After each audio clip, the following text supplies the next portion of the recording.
tell me what are the few key takeaways, where the industry can actually learn from it, the chemical industry especially?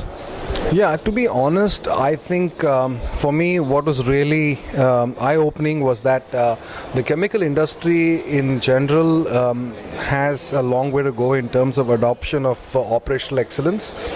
I personally believe, and I think it's a well-accepted fact, that the engineering industry, the automobile industry, these have always been, they are still the flag bearers. They have been leading in the adoption of these practices. And I think that because of the continuous production nature of typically chemical industry, the adoption has been not as robust, as widespread as the other industry, but there's a huge potential, huge need for this. And I also saw that during these 2 days that different organizations have different understanding of what is operational excellence. There is not an industry-wide acceptance of the understanding and the way they deploy it. So it's heartening to note that people are talking about it, but I think hardly few industries were present, right? So there's a huge potential. So it's a tip of the iceberg.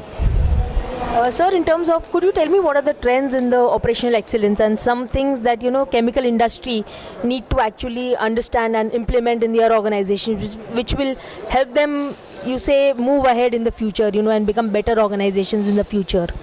Well, see, operational excellence is a marathon. It's not a 100-meter dash. People have to stop looking at it as a 100-meter dash. You cannot build a culture where you give incentives and money to people and get improvements. Improvements has to be built into the fabric of the organization.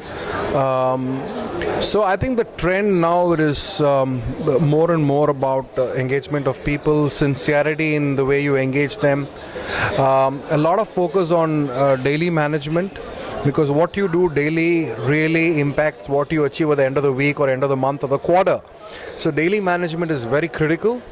There is also a trend where people are looking at big data, industry 4.0, and one has to remember that these things cannot replace the need for people engagement unless, of course, somewhere in the future you reach a day when everything is driven by non-humans and it's all driven by robots. Maybe that will happen. I'm sure it can happen.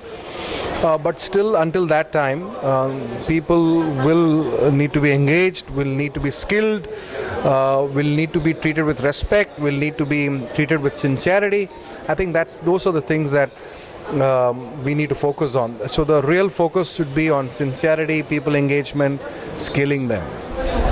Sir, just my final question to you would be, what are the challenges that you see in implementing good, best practices for operational excellence in chemical industries, particularly looking at India, since we are going up to an international level now?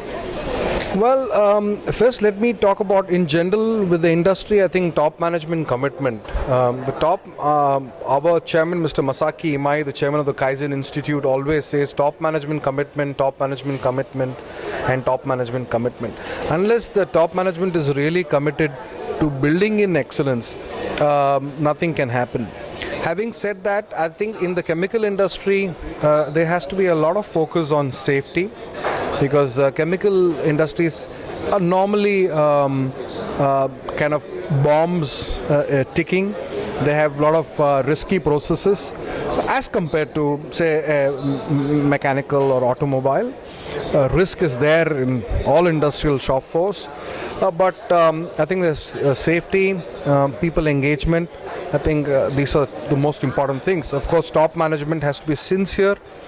You cannot look at operational excellence or Kaizen or Lean as a separate unit. It is like how you dissolve sugar in milk. You have to dissolve operational excellence in your day-to-day operations. Thank you so much, sir. That was very insightful, and wish you all the very luck with your conferences. Thank you.